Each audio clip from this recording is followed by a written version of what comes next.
On voit que lorsqu'une personne fera une bénédiction, on a déjà expliqué dans les cours précédents les différents comportements à avoir dans la récitation de bénédiction. Il faut savoir que lorsqu'on fait une bracha à Kadosh Baruch Hu, on est en train de réciter une bénédiction devant le maître de l'univers, le roi des rois. De ce fait, il faudra prendre le temps de réciter cette bénédiction comme il se doit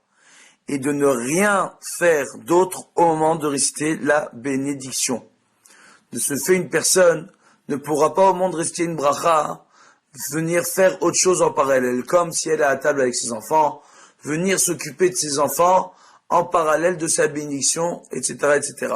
Et cela qu'on parle de la bracha rishona ou de la bracha charona, la bénédiction à réciter avant la consommation d'un aliment, ou la récitation finale à réciter après la consommation d'un aliment. Ainsi, pour donner un exemple précis, on voit que si une personne est au volant d'un véhicule et qu'elle veut consommer de l'eau ou un autre aliment sur lequel elle doit réciter la bénédiction, en sachant que sur l'eau on ne récitera la bénédiction de chez Akol uniquement que si nous avons soif, si nous venons à boire de l'eau pour avaler un médicament ou pour nettoyer notre bouche ou encore pour dégager notre gorge de la poussière sans pour autant avoir soif, on ne fera aucune bénédiction sur l'eau. Effectivement, les brachot que nous récitons avant la consommation d'un aliment sont appelés brachot anéenim. C'est quand nous venons profiter de l'aliment réellement dans le cadre de sa consommation, car nous voulons le consommer. De ce fait, tous les autres aliments ayant du goût, nous profitons du goût. Donc, on fera la bracha même si on n'a pas faim et même si on n'a pas soif. Alors que l'eau, qui n'a pas de goût,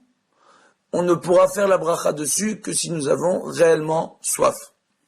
Donc de ce fait, une personne qui est au volant de son véhicule et qui veut boire de l'eau, et qui doit faire maintenant la bénédiction, on recommandera a priori à cette personne-là de s'arrêter sur le bas-côté de la route pour pouvoir tout arrêter et faire sa bénédiction, et cela, si elle le peut, sans mettre sa vie en danger. Si cela est compliqué et que cela puisse mettre sa vie en danger, la personne pourra faire sa bénédiction sans pour autant arrêter de conduire. On parle là du conducteur uniquement, pas des passagers du véhicule. Donc, on voit en réalité que on apprend de là qu'on doit tout arrêter au moment de faire une bracha, si on peut. Maintenant, on voit qu'au niveau des décisionnaires, c'est le comportement à avoir a priori. Mais si a posteriori, on a récité la bénédiction comme il se doit, qu'on l'a prononcé chaque mois avec nos lèvres, et qu'on a entendu chaque mois à nos oreilles,